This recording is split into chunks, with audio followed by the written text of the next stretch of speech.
E aí, irmãos, descansaram? Eu não. Então, vamos em frente.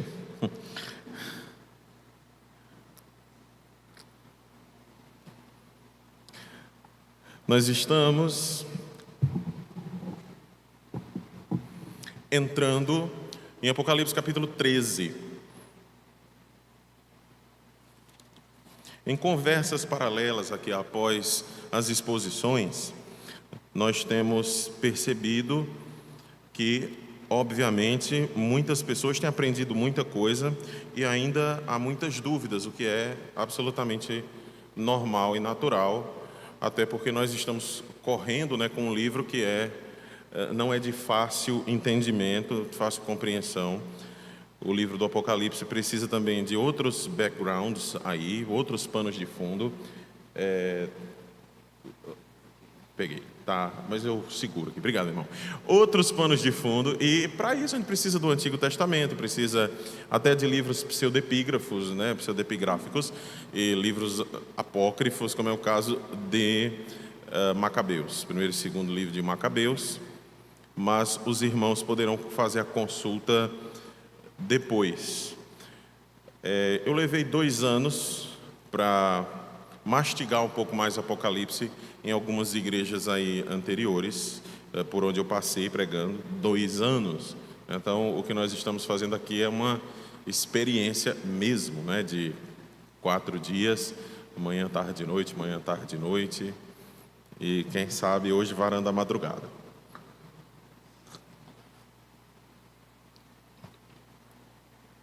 Muito bem, eu quero que você volte para Apocalipse 12, só para que nós vejamos o versículo 17.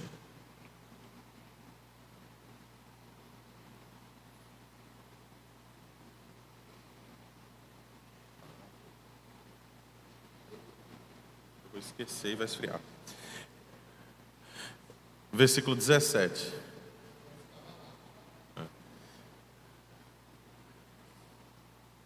Irou-se o dragão contra a mulher e foi pelejar com os restantes da sua descendência, os que guardam os mandamentos de Deus e têm o testemunho de Jesus, e se pôs em pé sobre a areia do mar. Então o dragão vem e ele persegue o filho da mulher, que é o Cristo. Em seguida ele não derrota o Cristo, pelo contrário, o Cristo sobe, está sentado à direita de Deus. Ele se volta contra a igreja. Aqui, ele sabe que pouco tempo lhe resta. Ele desce e se põe na areia do mar. A imagem, ela deve continuar no capítulo 13. Então, nós vamos abrir as nossas Bíblias no capítulo 13 e vamos fazer a leitura desse capítulo de número 13. Acredito que seja mais rápido hoje, o capítulo 13 e 14, nós vamos conseguir avançar bastante. Eu vou pedir ao pastor Marcos Aurélio para ler o capítulo 13 inteiro. O senhor que está com o microfone? Ok. Capítulo 13, Apocalipse 13. Vi emergir do mar uma besta que tinha 10 chifres e 7 cabeças, e sobre os chifres 10 diademas, e sobre as cabeças nomes de blasfêmia. A besta que vi era semelhante a leopardo, com pés como de urso e boca como de leão. E o dragão deu à besta o seu poder, o seu trono e grande autoridade. Uma das cabeças da besta parecia ter sido golpeada de morte, mas esta ferida mortal foi curada, e toda a terra se maravilhou, seguindo a besta. E adoraram o dragão porque deu a sua autoridade à besta. Também adoraram a besta, dizendo: quem é semelhante à besta? Quem pode lutar contra ela? Foi-lhe dada uma boca que proferia arrogâncias e blasfêmias, e foi-lhe dada autoridade para agir durante 42 meses. A besta abriu a boca em blasfêmias contra Deus, para lhe difamar o nome e difamar o tabernáculo, a saber, os que habitam no céu. Foi-lhe permitido também que lutasse contra os santos e os vencesse. Foi-lhe dada ainda autoridade sobre cada tribo, povo, língua e nação. E ela será adorada por todos os que habitam sobre a terra, aqueles que, desde a fundação do mundo, não tiveram os seus nomes escritos no livro da vida do Cordeiro que foi morto. Se alguém tem ouvidos, ouça. Se alguém tiver de ir para o cativeiro irá. Se alguém tiver de ser morto pela espada morto será. Aqui está a perseverança e a fidelidade dos santos. Vi também outra besta emergir da terra. Tinha 2 chifres, parecendo cordeiro, mas falava como dragão. Ela exerce toda a autoridade da primeira besta na sua presença e faz com que a terra e os seus habitantes adorem a primeira besta, cuja ferida mortal havia sido curada.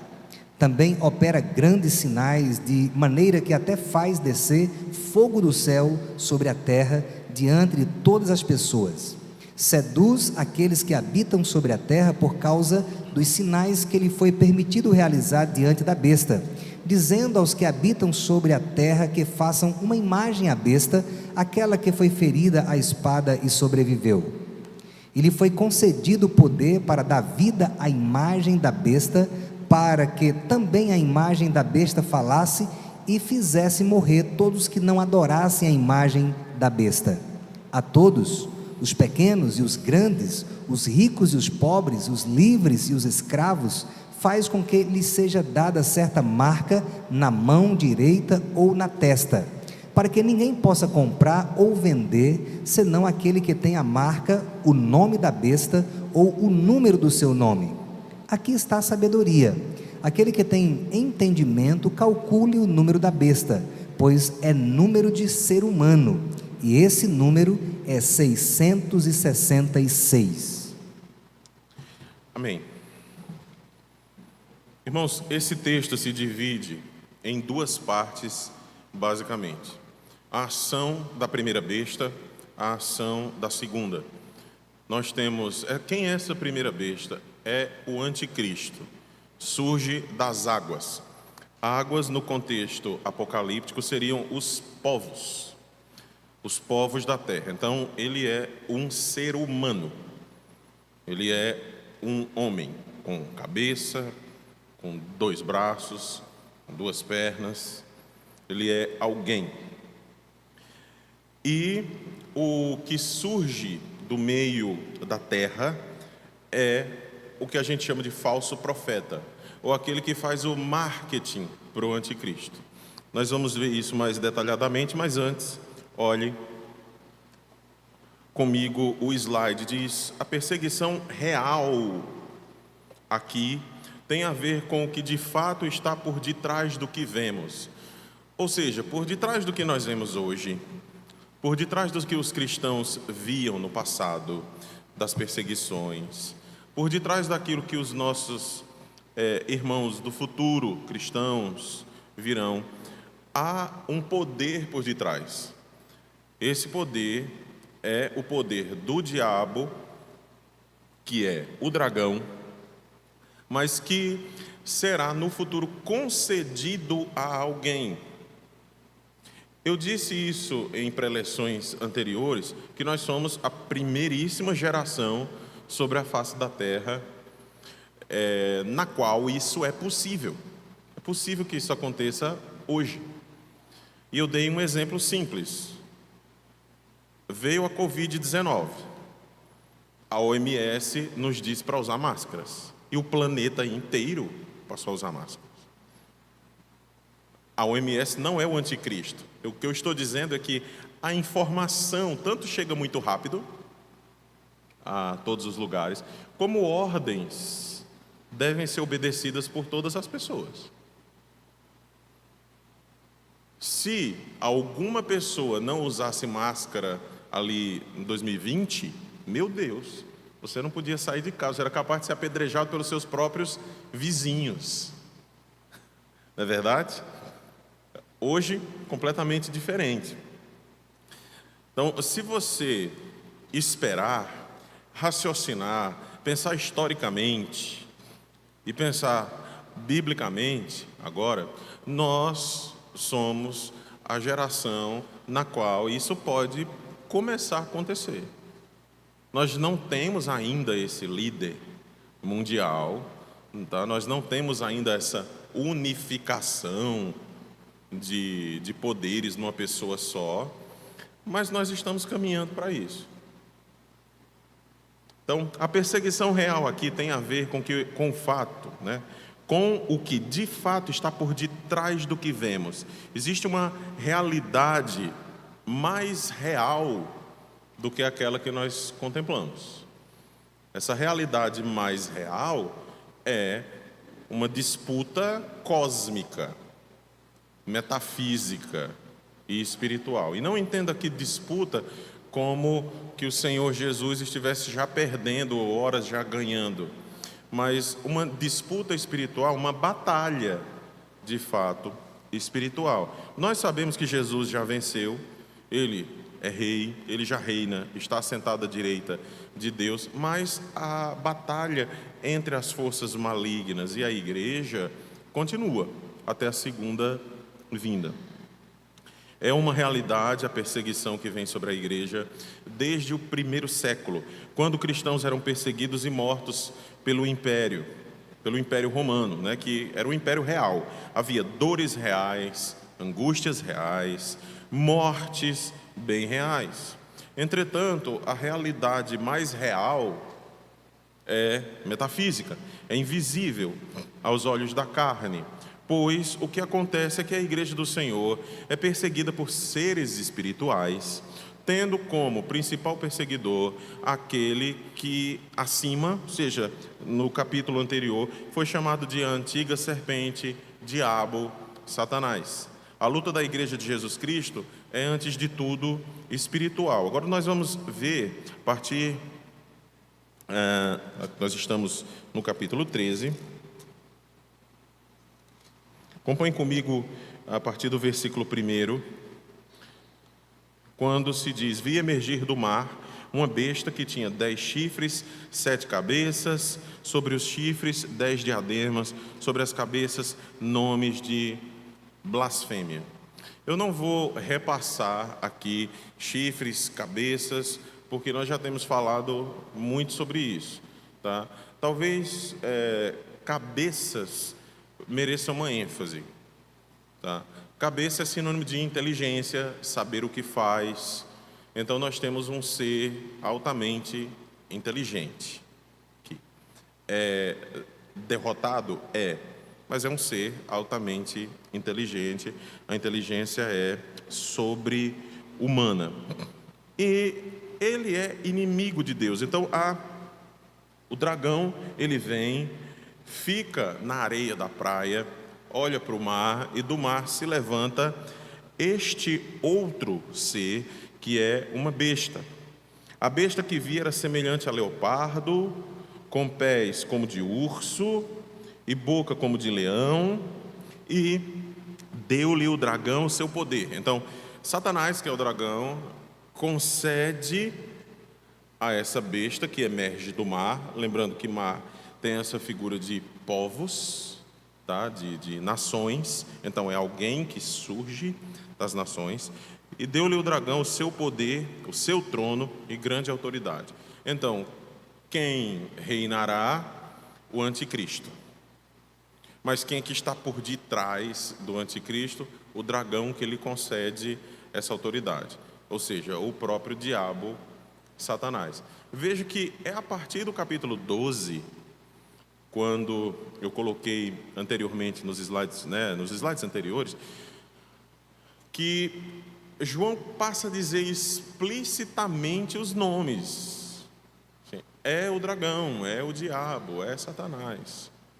Diferentemente dos capítulos anteriores, onde ele apresentava certos personagens, mas ele não dizia assim, olha, de fato está acontecendo uma guerra e o diabo está por detrás disso. Agora está tudo às claras, tá? E mais, então vi uma de suas cabeças como golpeada de morte. Alguns dizem que essa cabeça foi golpeada de morte na vitória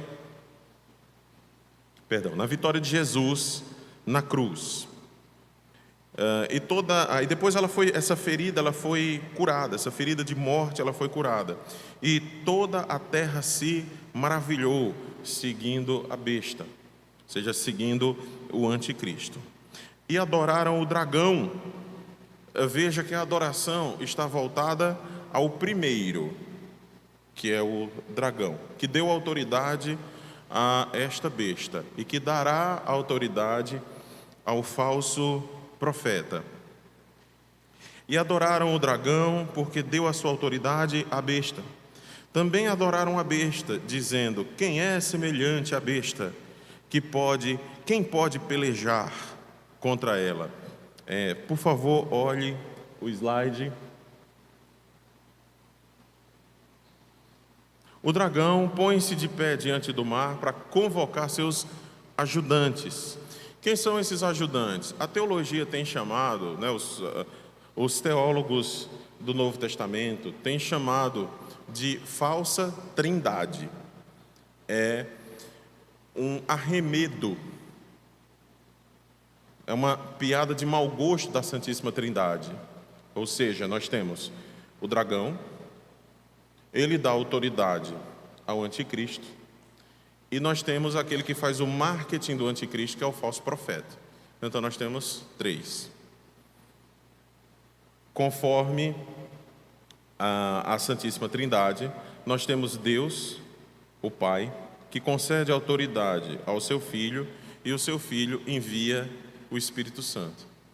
Então o que nós temos aqui é Satanás imitando a Santíssima Trindade, imitando esse plano de Deus, e fica mais fácil enganar as pessoas assim mesmo. Ainda mais, a besta que sai do mar é o próprio anticristo, e ele tem autoridade e influência ele tem autoridade e influencia todo o mundo. Isso fica evidente pela quantidade de cabeças, de chifres e de coroas. Tá? Essas são as imagens. Em cada cabeça há nomes de blasfêmias. Aí nós devemos ver Daniel 7, de 1 a 7, e do 19 ao 24, a fim de sabermos de onde a imagem procede.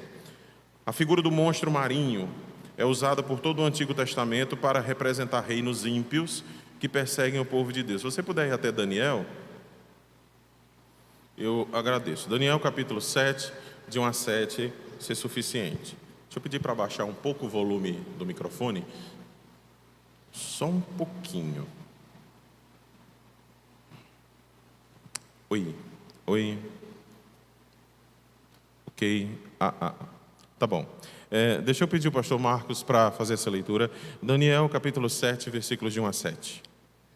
No primeiro ano do reinado de Belsazar, rei da Babilônia, Daniel teve um sonho, e visões passaram diante de seus olhos, quando ele estava deitado em sua cama.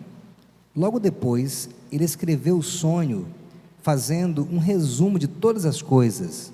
Daniel disse: eu estava olhando durante a minha visão da noite, e eis que os 4 ventos do céu agitavam o grande mar. 4 animais grandes, diferentes uns dos outros, subiam do mar. O primeiro era como um leão, e tinha asas de águia. Enquanto eu olhava, as suas asas foram arrancadas, ele foi levantado da terra e posto em pé, para que andasse como homem, e foi dada a ele uma mente humana.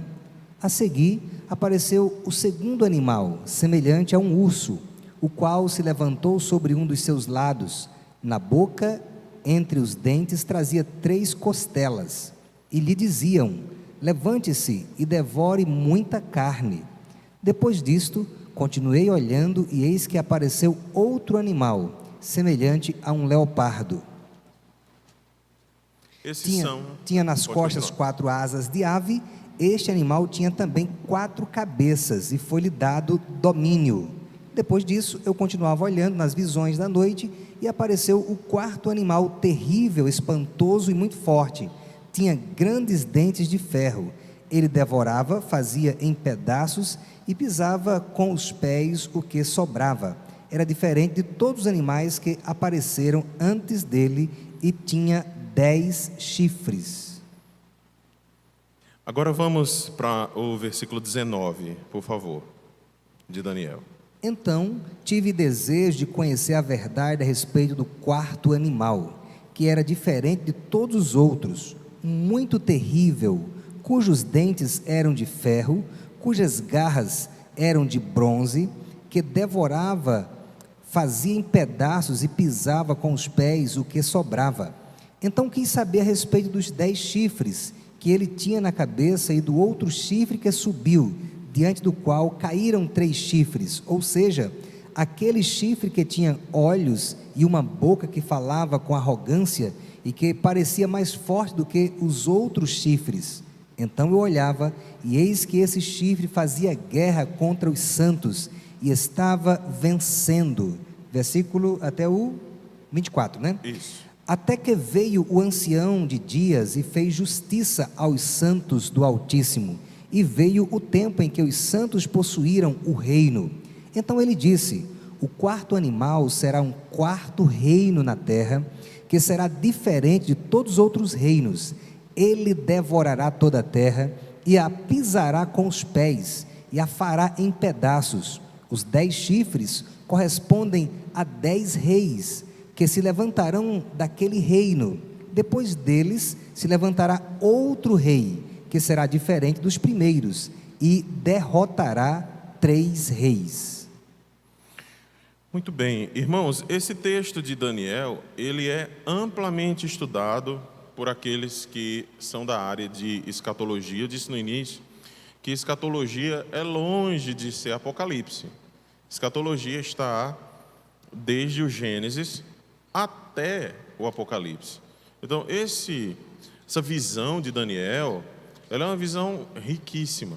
O que João faz é aquilo que nós temos aprendido.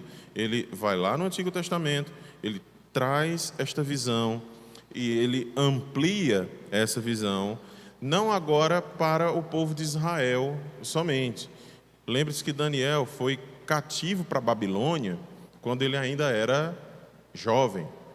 Então ele está lá já há algumas décadas tendo essas visões, e ele escreve, e João tem como background essas visões também. Este é o anticristo, esse que também Daniel vê nas suas visões. Veja, volte para Apocalipse agora e acompanhe comigo.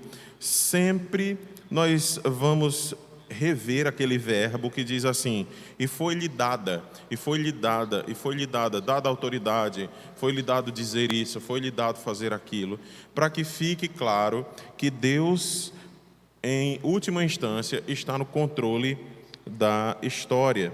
No versículo 5 diz: foi-lhe dada uma boca que proferia arrogâncias e blasfêmias, e autoridade para agir 42 meses. Então, tanto foi-lhe dada esta boca para fazer isso, mas também o tempo está determinado. E abriu a boca em blasfêmias contra Deus, para lhe difamar o nome e difamar o tabernáculo, a saber, os que habitam no céu. Foi-lhe dado também que pelejasse contra os santos e os vencesse. Lembra do que aconteceu com as 2 testemunhas? As 2 testemunhas também foram vencidas, até que houve uma intervenção, não é? Uma intervenção diretamente dos céus, e essa intervenção foi a intervenção final. Acontecerá aqui novamente. De novo, o versículo 8 agora: e adorá-la-ão todos os que habitam sobre a terra, aqueles cujos nomes não foram escritos no livro da vida do Cordeiro que foi morto desde a fundação do mundo. Se alguém tem ouvidos, ouça. E aqui é importante, nós temos 2 textos que foram aglutinados, se é que nós podemos dizer assim, esses dois textos, a fim de que nós pudéssemos saber o que acontece a todos aqueles que não adoram a besta, a todos aqueles que não adoram, ou que não adorarão o anticristo. Vejamos os versículos 9 e 10. Se alguém tem ouvidos, ouça. Se alguém leva para cativeiro vai. Se alguém matar a espada, necessário é que seja morto a espada. Aqui está a perseverança e a fidelidade dos santos.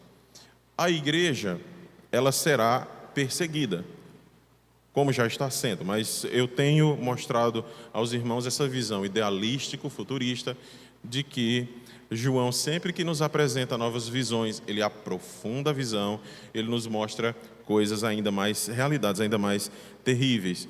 O que João está dizendo a nós aqui é simplesmente o seguinte: aqueles que não adorarão a besta, os que forem para o cativeiro, ou seja, se forem presos, serão presos. Os que forem mortos, serão mortos. Aqui está a perseverança dos santos.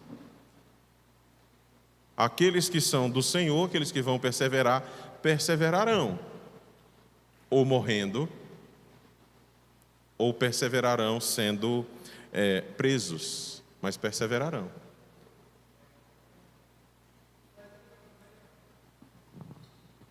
Pergunta? Sim.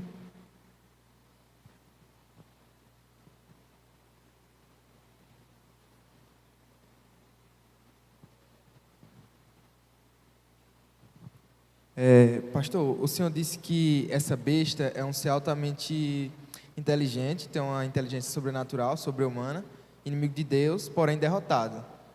No caso, seria uma pessoa. Essa pessoa, ela é a própria encarnação do diabo ou ela é uma pessoa diretamente influenciada por ele? É a própria encarnação do diabo, nós veremos isso agora.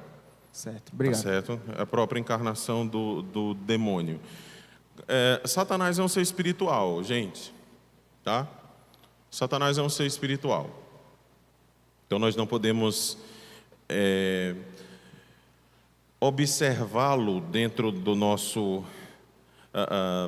dentro das nossas interpretações apocalípticas como um ser que tem braço, perna, cabeça, etc. Ele recebe aqui características antropomórficas, né, de homem, de gente. Mas o anticristo, que é alguém que está diretamente associado, ele trabalha com o espírito de Satanás está nele. Então nós poderíamos dizer o seguinte: ele é o diabo. De certo modo, sim. Ele é o próprio diabo. Tá? Mas ele, em outro sentido, e aí não é o sentido de que Jesus é Deus, por exemplo, Jesus é Deus e homem. O Verbo se fez carne, habitou entre nós, cheio de graça e de verdade. Então Satanás se fará carne também. Alguém, um ser humano, por isso que ele é chamado de Hiperchristos, né? Que é anticristo. Eu vou já falar sobre isso, que não é só alguém oposto. Então, quem é que ele é? Ele é um ser humano, ele pode ser chamado de o próprio Satanás, tá? Ele é o próprio anticristo, mas, por vezes, ele é visto como alguém que é manipulado não contra a vontade, tá? Mas ele é manipulado espiritualmente pelo diabo. Então, ele é o diabo, sim. Mas ele é o diabo feito carne? Não. Tá? Então, ele é o diabo, tem a autoridade do diabo, tem a maldade do diabo, persegue a igreja como Satanás persegue, desanda a boca contra os céus, como Satanás o faz, odeia os filhos de Deus, odeia Jesus Cristo, é o diabo. Mas ele não é o próprio dragão em si. Tá? Nós vamos ver isso. Eu quero que você veja Jeremias capítulo 5, por favor. Jeremias capítulo 5, dos versículos 11 a 14.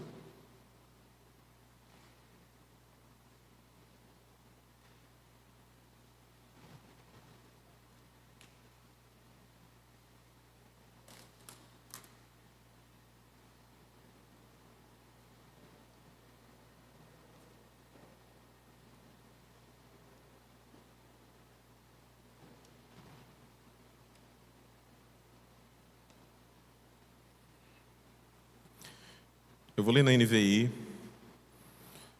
os irmãos podem acompanhar. Porque a comunidade de Israel e a comunidade de Judá têm me traído, declara o Senhor. Mentiram acerca do Senhor, dizendo: Ele não vai fazer nada, nenhum mal nos acontecerá, jamais veremos espada ou fome. Os profetas não passam de vento, e a palavra não está neles. Por isso, aconteça como eles o dizem. Portanto, assim diz o Senhor dos Exércitos: porque falaram essas palavras, farei com que as minhas palavras em sua boca sejam como fogo, e este povo seja a lenha que o fogo consome.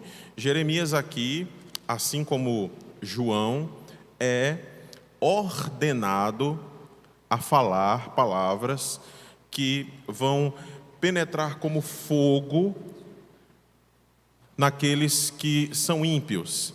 Dizem-se filhos de Israel, mas na verdade são ímpios, são filhos do diabo, são adoradores da besta, se nós pudéssemos colocar assim, utilizando essa visão veterotestamentária.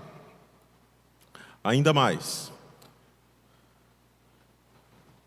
agora eu quero que você vá para Ezequiel,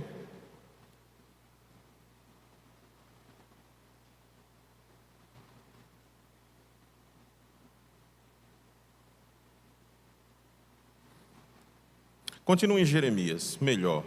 Porque se a gente for para Ezequiel, voltar para Jeremias, pode ser que nós gastemos muito mais tempo do que o que nós temos, tá bom? Agora vai para Jeremias 15, 1 e 2. Jeremias 15, 1 e 2. E depois, continue em Jeremias, tá? Depois nós vamos para Jeremias 43, mas nós vamos continuar em Jeremias. Então, Jeremias 15, 1 e 2. Eu lerei na NVI também. Então o Senhor me disse: ainda que Moisés e Samuel estivessem diante de mim, intercedendo por este povo, eu não lhes mostraria favor. Expulse-os da minha presença, que saiam. E se lhe perguntarem: para onde iremos? Diga-lhes: assim diz o Senhor, os destinados à morte, para a morte. Os destinados à espada, para a espada. Os destinados à fome, para a fome. Os destinados ao cativeiro, para o cativeiro. Nós temos agora Jeremias 43, 10 e 11, se você puder ir para lá. João, ele toma esses dois textos e os aglutina, como eu disse.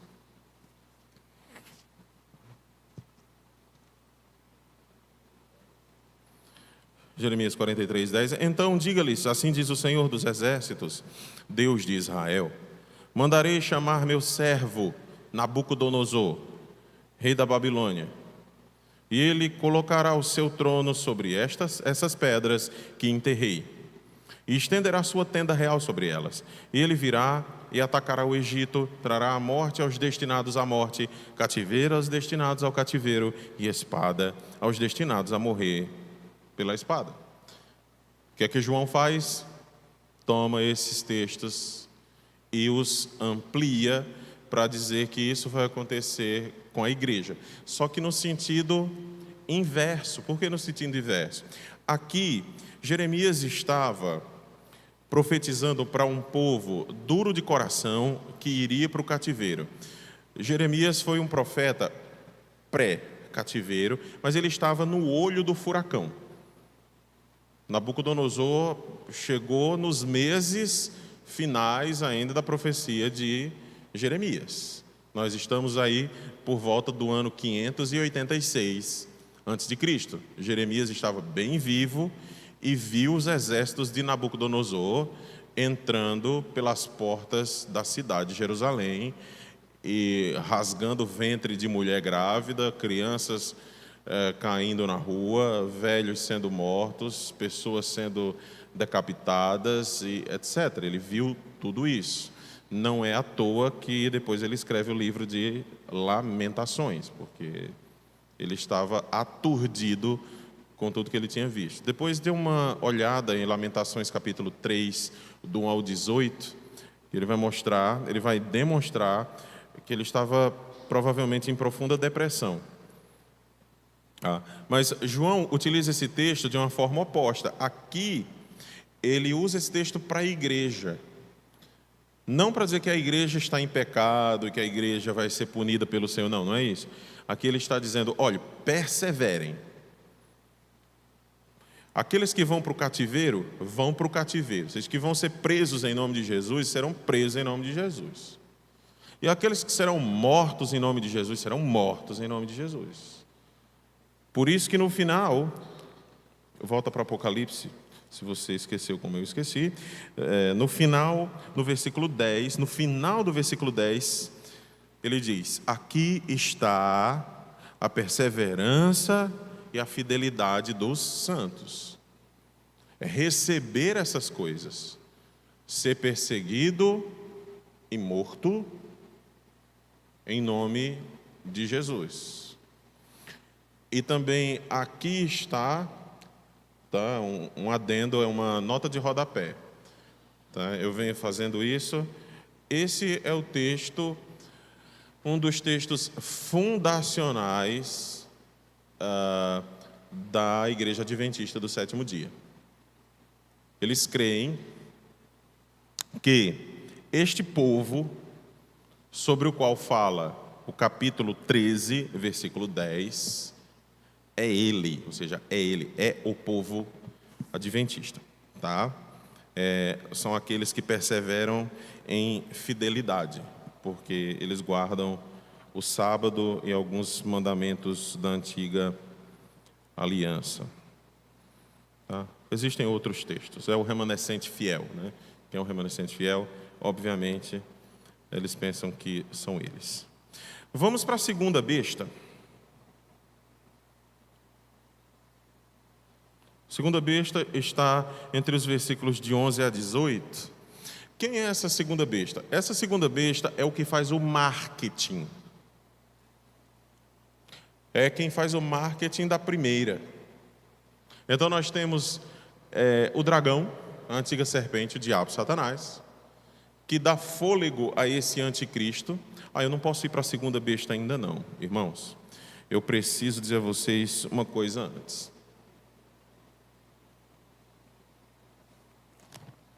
Olhe para esse slide, por favor. É importante sabermos que anticristo não significa, em primeiro lugar, contra Cristo ou opositor de Cristo, mas substituto de Cristo. O anticristo, ele não vem primeiro contra Cristo, mas como alguém para substituí-lo. Jesus falou muito disso nos sermões escatológicos dele. Tá? Quando disserem, olha, o Cristo está ali. Não é. O Cristo está acolá. Eis ali o Cristo. Está dentro dali. Está dentro... Não. Porque quando o Filho do Homem vier, vai ser como um relâmpago que sai do Oriente, é visto no Ocidente. O apóstolo Paulo também diz, olha, todo olho verá. Não vai precisar ninguém dizer que Jesus está voltando. Os joelhos serão dobrados, tá? Os joelhos não se dobrarão, os joelhos serão dobrados, queira você ou não. Então nós temos alguém que se põe no lugar de Cristo, como o Messias, o Salvador da raça humana. Ele se opõe a Cristo por meio de mentiras, falsos ensinos, mas também por meio de perseguição, opressão e assassinato dos santos de Deus. Outra informação que eu considero necessária é que o anticristo é uma pessoa. O anticristo não é uma coisa. Eu também já fui dos que disse o seguinte: o anticristo é uma força, né, uma superpotência. Quem sabe os Estados Unidos, quem sabe a China, não é? Tem que ser a China, que o pessoal não bate bem. Não é uma força, tá? Não é uma superpotência. A Bíblia fala do anticristo como alguém. Por isso que eu disse que ia responder a sua pergunta, viria depois. É alguém. Inclusive o apóstolo Paulo fala dele como uma pessoa. Tá certo? Se você não lembra, abra 2 aos Tessalonicenses, capítulo 2, de 1 a 12.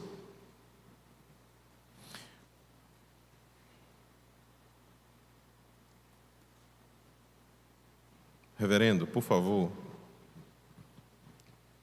Irmãos, no que diz respeito à vinda de nosso Senhor Jesus Cristo e à nossa reunião com Ele, pedimos que vocês não se deixem demover facilmente de seu modo de pensar, nem fiquem perturbados, quer por espírito, quer por palavra, quer por carta, como se procedesse de nós, dando a entender que o dia do Senhor já chegou.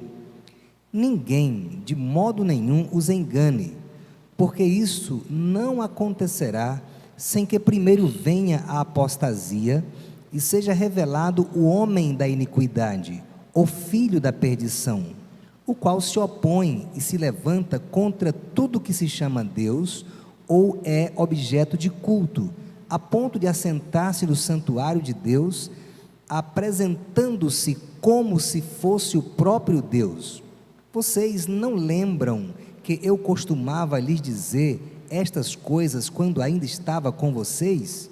E agora vocês sabem o que o detém, para que ele seja revelado a seu tempo. Porque o mistério da iniquidade já opera e aguarda somente que seja afastado aquele que agora o detém.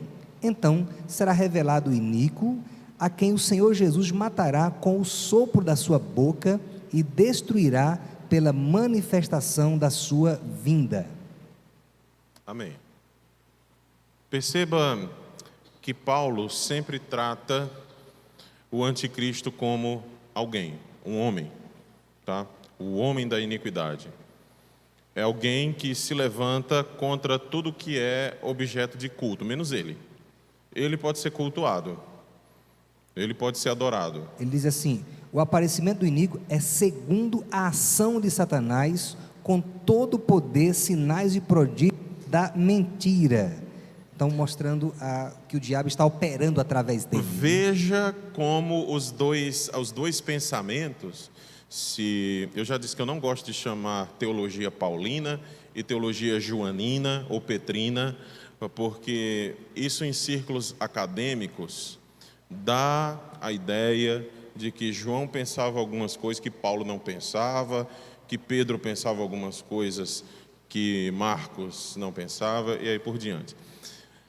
Mas se você observar as linguagens, a despeito de linguagens diferentes, eles estão falando sobre o mesmo ser, que opera as mesmas maravilhas, os mesmos sinais, etc. Mas são linguagens diferentes. Como eu dei o exemplo de que Paulo diz que o que importa é ser uma nova criatura, ou uma nova criação, enquanto João diz que é necessário nascer de novo. Mesmíssima coisa, tá? Mas um era o apóstolo Paulo e outro era o apóstolo João. Então, agora nós temos Paulo dizendo isso. Outra coisa que eu quero ressaltar é que no texto que o pastor Marcos leu, ele diz no versículo 7, por favor, reverendo, versículo 7. Porque o mistério da iniquidade já opera e aguarda somente que seja afastado aquele que agora o detém. O espírito do anticristo, ele já opera. Ele não apareceu ainda, mas o seu espírito, a sua maldade, o seu ódio às coisas de Deus já estão. Só não mostrou a sua face, né? Exatamente, falta só sabermos quem é o homem, né?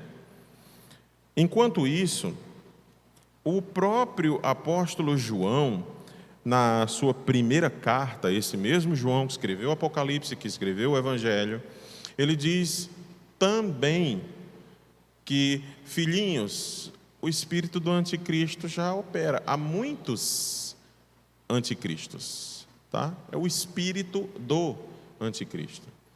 Tem a visão do anticristo, tem as intenções do anticristo, o seu desejo é o mesmo do anticristo, mas falta a manifestação do anticristo. E ele enganará a muitos. Vai ser fácil irmãos. A gente acha que vai ser muito difícil, vai ser fácil. Tá? De novo, eu vou apelar para as questões da pandemia. Isso foi tão fácil. Se foi teorias da conspiração, se foi a China, não foi tão fácil afetar o planeta todo? Foi fácil. Foi fácil dizer usem álcool gel. Foi fácil dizer todo mundo usa máscara. Foi fácil dizer todo mundo deve ser vacinado. Tá? Aqui eu não estou dizendo que não sou contra ou a favor, não é isso. A ideia que eu estou tentando passar para vocês é da facilidade que é hoje se atingir o planeta inteiro com qualquer coisa. Há 100 anos, nós não poderíamos dizer que se levantaria alguém, eu sou o anticristo, eu governo o planeta. Certo, lá em Várzea Alegre, ninguém nunca teria ouvido falar desse cara que governava o planeta. Lá no sítio, lá no Xique-Xique, Elias. Tá? Não, lá no Jacó, lá na Lagoa dos Querendo. Meu Deus, e o anticristo já viu, nem fiquei sabendo. Não, gente, aqui, não se preocupem, vai ser numa época em que todo mundo vai saber quem é. E nós somos a primeira geração na qual isso é possível acontecer. Volta para Apocalipse. Agora nós temos a besta que emerge da terra. Nós vimos a besta que emerge do mar, a besta que emerge da terra. Agora, a partir do versículo 11 até o versículo 18.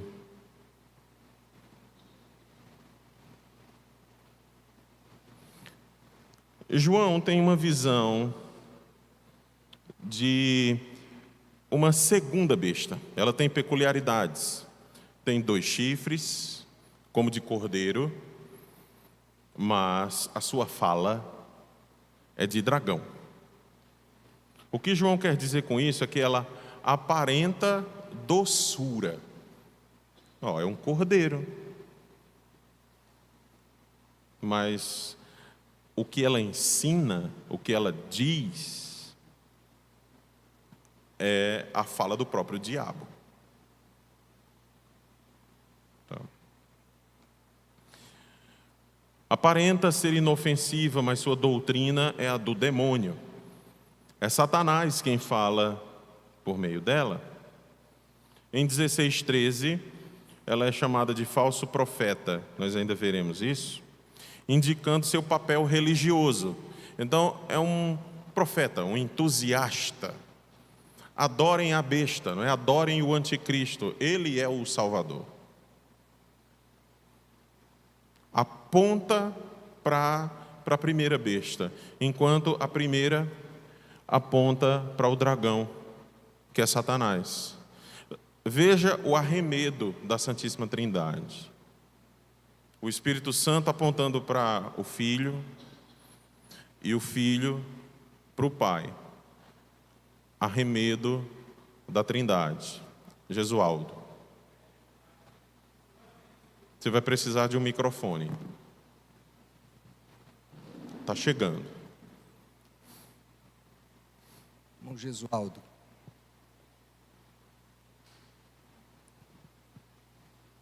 Pronto, Jesualdo.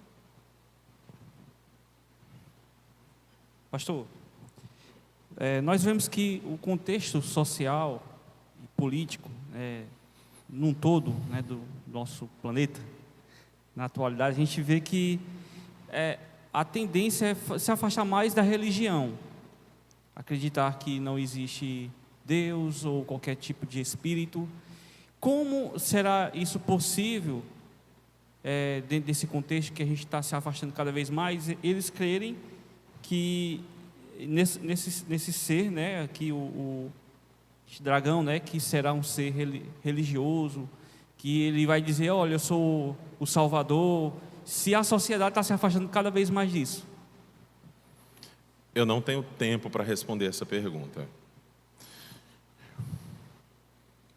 Mas deixa eu dizer que a sua premissa está errada. O ser humano nunca foi tão religioso como ele é hoje. Posso falar dos Beatles? Eu não posso, não me deem liberdade demais, senão a gente não termina, tá certo? Os Beatles trouxeram na década de 60 para o Ocidente aquilo que nós vemos hoje, tá? Vide, nome dele, meu pai, do teólogo, ele foi colega de John Lennon na escola.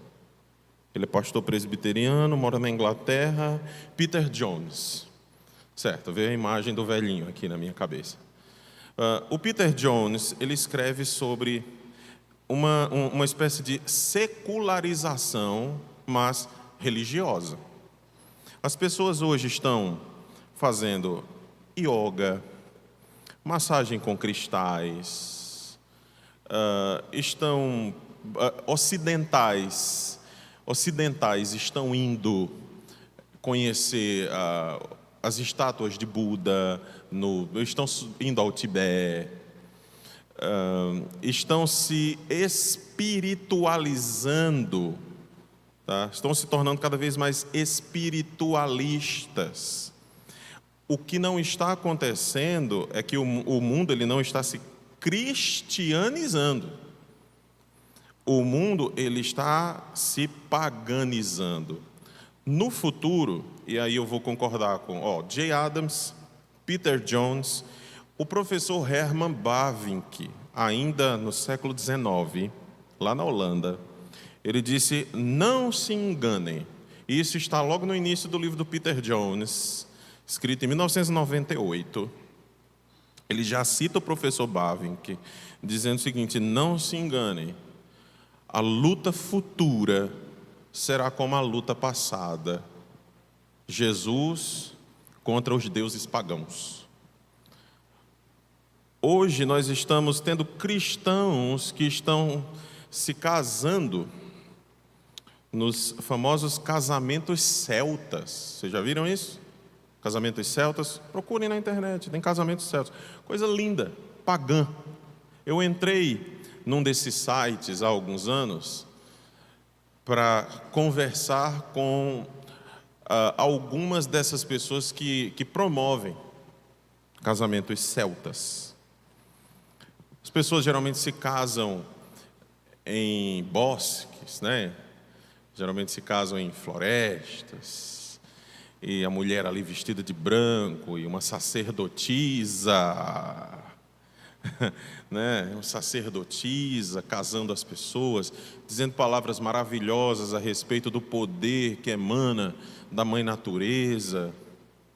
As pessoas casando descalças para sentir as energias da mãe natureza subindo pelos seus corpos, a energia Kundalini, que é aquela cobra que se diz ter na espinha, até a base da espinha, ela pode chegar até o crânio. Ativação de chakras, e eu não estou falando do Naruto, tá?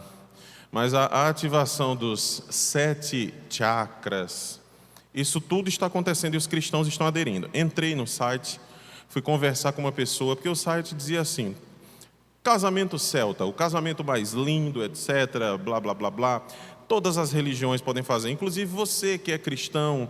Eu disse, aí eu comecei, a religião celta crê nisso, duendes, gnomos, fadas. E eu fui falando de todas as informações que eu tenho sobre as religiões celtas, religiões ali do norte, antes da Inglaterra se tornar Inglaterra, que se chamava a Bretanha, tá? De onde a gente vê saindo o unicórnio, as fadas, os duendes, os gnomos, né, etc.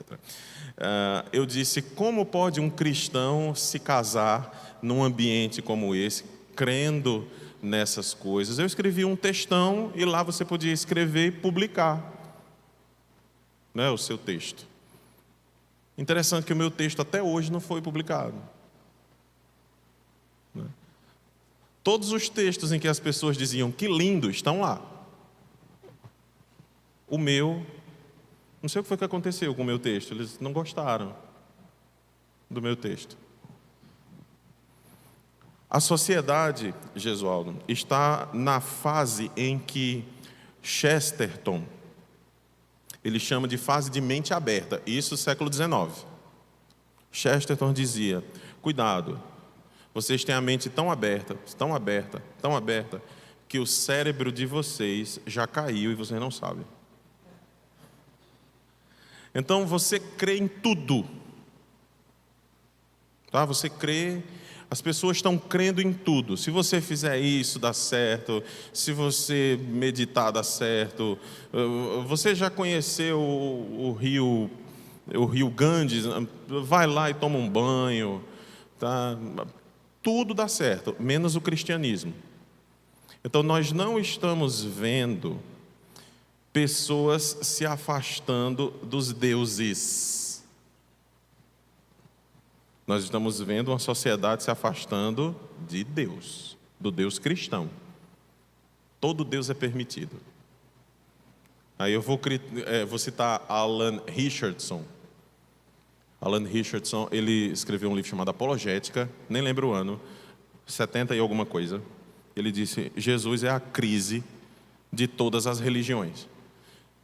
Enquanto você estiver conversando com qualquer pessoa adepta de qualquer outra religião, e você, Deus isso, Deus aquilo outro, a pessoa está ouvindo, você está interagindo com a pessoa, mas quando você diz Jesus, acabou o papo, meu amigo. Parece que dá um nó nas tripas espirituais da pessoa. Então, reveja primeiro essa questão de religião. As pessoas estão cada vez mais religiosas, tá? Místicas.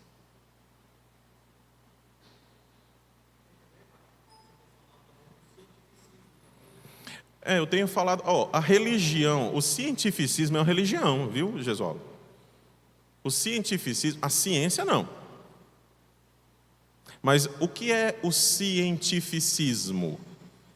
O cientificismo é a religião por detrás do que a gente chama de naturalismo filosófico, né? É naturalismo materialista, desculpe. Filosofia e cientificismo. O que é o naturalismo materialista? Só existe o mundo que a gente está vendo, o mundo material, não existe nada metafísico, acabou aqui, acabou tudo. Certo, isso é ciência? Não, isso não é ciência, é uma doutrina. Como é que eu vou para a faculdade e meu professor diz que vai me ensinar ciência, mas ele não me ensina ciência, ele está me doutrinando, quer dizer que não existe nada depois? Não. Então, a ciência, ela não prova a não existência, porque a ciência ela só pode trabalhar com aquilo que existe. Inclusive, a ciência não pode sequer replicar as coisas. Como é que eu replico as coisas? Eu não posso inventar a chuva, eu não posso replicar a chuva. Eu posso estudar a chuva. Eu posso saber exatamente como acontece. Mas eu não posso dizer chova, eu sou um cientista. E eu sei tudo sobre a chuva. Ok, você sabe tudo sobre a chuva, agora faça chover. Ah, não, eu sei tudo sobre a chuva. Muito bem, então o nome disso é ciência. Agora, você dizer que não existe uma força metafísica por detrás que faça chover, aí você está extrapolando a ciência e você está entrando num campo que não é o seu campo.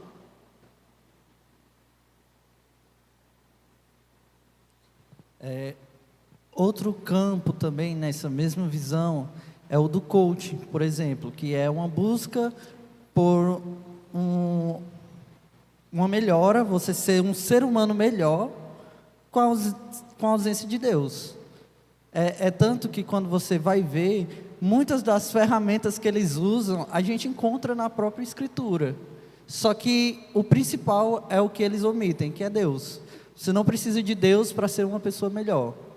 Basta você fazer isso, ou aquilo outro, ou aquilo outro. Essa é a mentira de Satanás, sempre assim. Sereis como Deus. Né? Sereis como Deus é não precisar de Deus. Você pode, você consegue, e você pode ser tudo o que você quiser. Né? Basta, isso é uma religião. Então as pessoas não estão ficando menos religiosas, elas estão ficando menos cristãs. Tanto é, só para terminar, depois de Jesualdo a gente continua com essa conversa, é simplesmente fantástica, é uma das coisas que eu mais tenho estudado na minha vida. Se você olha para a Europa hoje, e o pastor Marcos Aurélio falou ontem a respeito das igrejas se transformando em mesquitas e bares, mas ao mesmo tempo a Europa tão evoluída, não é? Tão adepta da ciência e etc. Lá é onde onde as religiões de mistério, o misticismo tem mais crescido. Lá é onde a Wicca cresce. Quem já ouviu falar da Wicca? Certo? A Wicca cresce demais, que é a religião das bruxas, as mulheres que praticam realmente bruxaria, magia, tá? Onde as religiões antigas, as antigas religiões celtas também têm crescido. Ou seja, exatamente essas pessoas que abandonaram o cristianismo, esses países que se tornaram pós-cristãos, que a gente chama, né? Pós-cristãos, para onde é que eles correm? Eles não correm para frente, porque não tem para onde correr para frente. Eles vão para trás. Eles voltam para os seus antigos deuses. Tá? Bavinck estava absolutamente certo. Se não vi Bavinck errado ainda. Vamos continuar. Depois a gente conversa, senão não dá tempo não. Vamos continuar.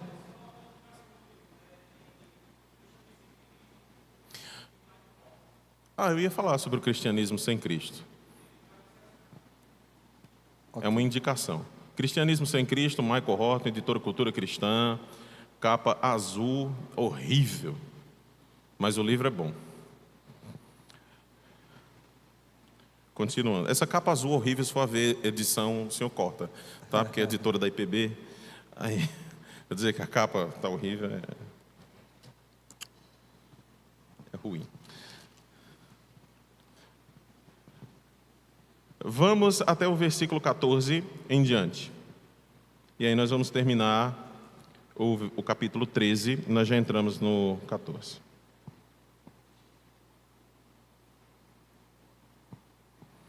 Nós vamos perceber que, entrando no capítulo 14, Apocalipse já vai acabar de novo. Apocalipse começa e termina, começa e termina, começa e termina. No capítulo 14 ele já vai acabar. Então, vamos para o 13. A partir do versículo 14. Seduz os que habitam sobre a terra, que é esse falso profeta, por causa dos sinais que lhe foi dado executar diante da besta, dizendo aos que habitam sobre a terra, lembre-se, os que habitam sobre a terra é uma expressão semi-técnica para ímpios, ok? Eu vi que alguns de vocês escreveram isso. É uma expressão semi-técnica para ímpios. Eu não sei se eu coloquei isso no material de vocês, tá? Mas se não, escreve aí no ladinho.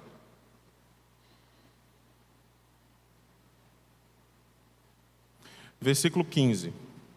E lhe foi dado comunicar fôlego à imagem da besta, para que não só a imagem falasse, como ainda fizesse morrer quantos não adorassem a imagem da besta. Uma espécie de magia, uma espécie de tecnologia futurista, não sei. Mas, né, não sei o que. A todos os pequenos e os grandes, os ricos e os pobres. Olha, Satanás não faz acepção de pessoas. Então, aqui ele vai arrebanhar muitos para o inferno.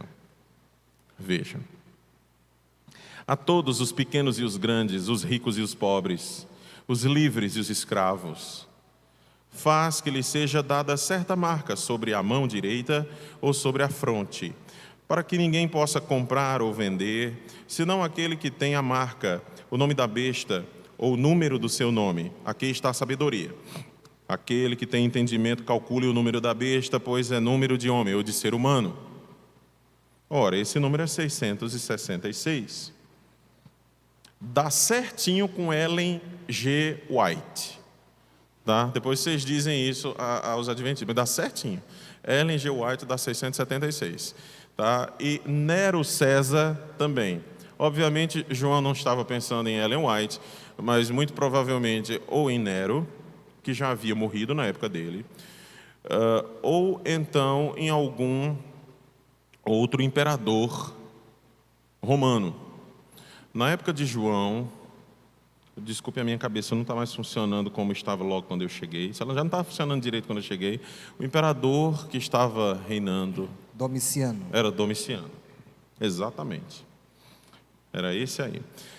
O nome Domiciano, né, Caesar, né, que é Domiciano César, não dá 666, tá? Nem o nome de Hitler dá 666.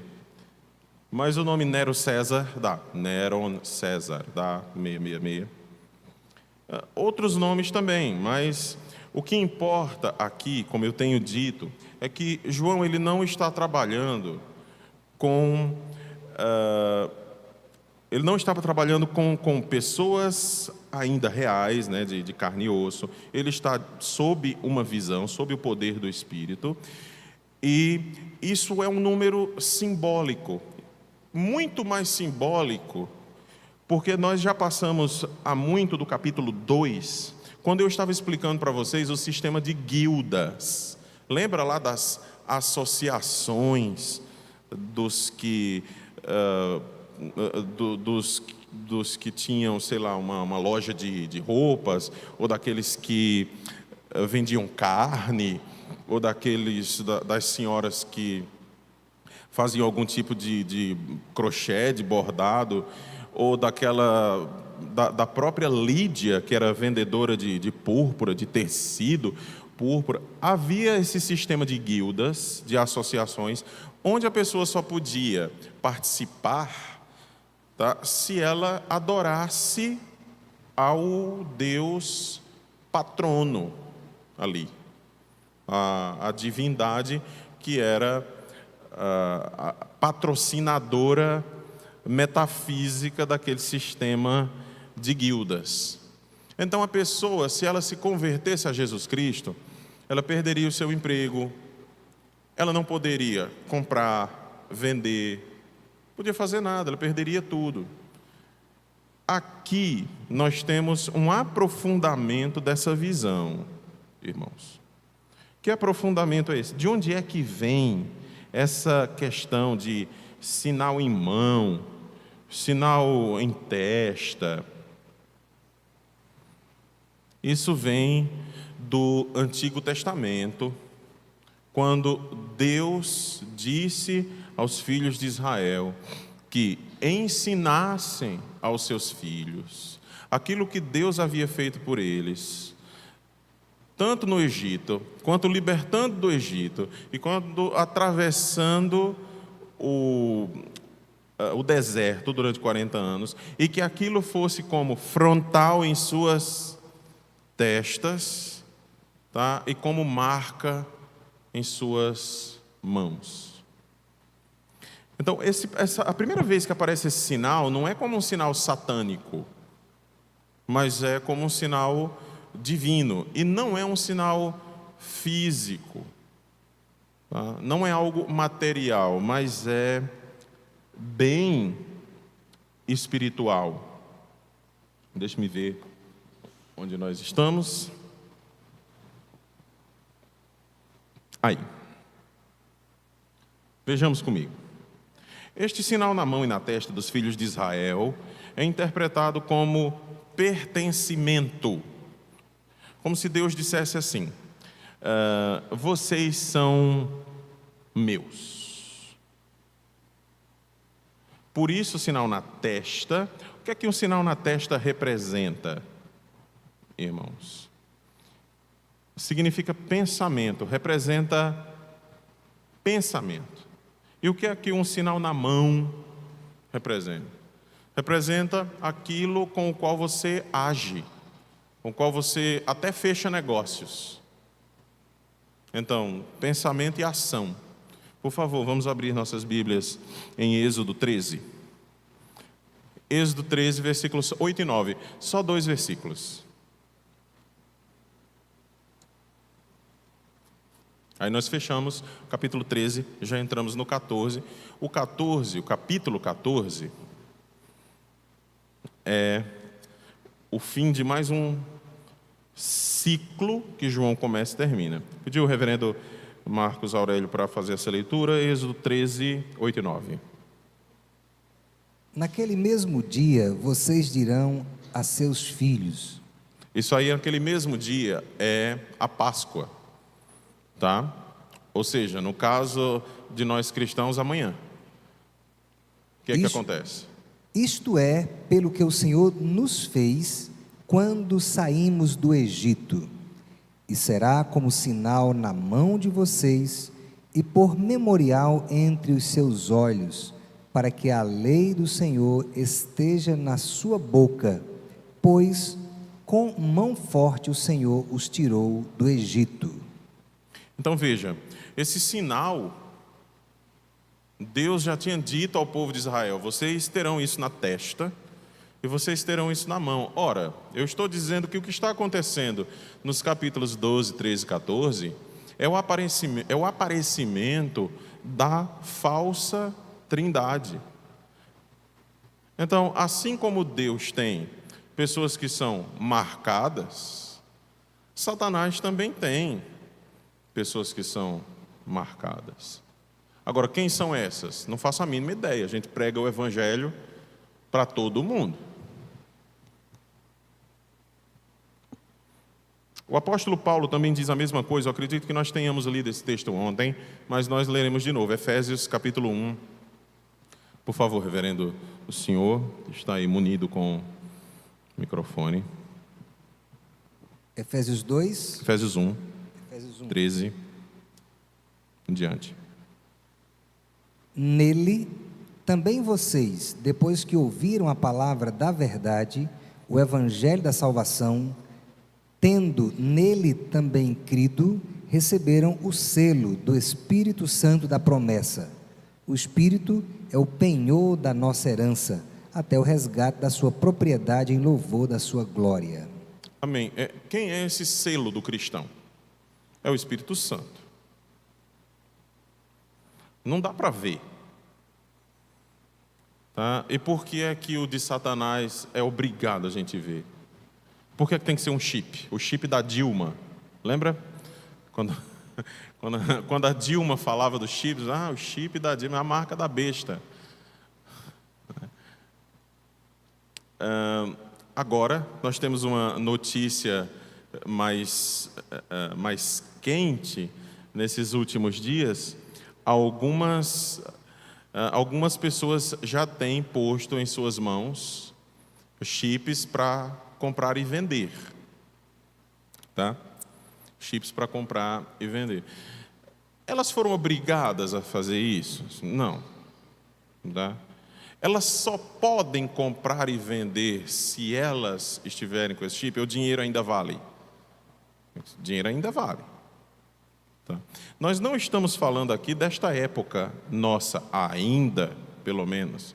Pode ser que amanhã tudo mude.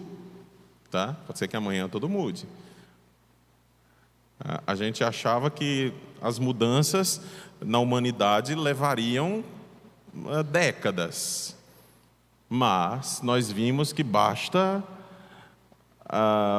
Wuhan espirrar, que o planeta inteiro gripa. Então, é isso que eu estou dizendo. Nós ainda não estamos nesse período, mas nós somos a primeira geração que pode passar por isso, de forma mundial, planetária. Tá?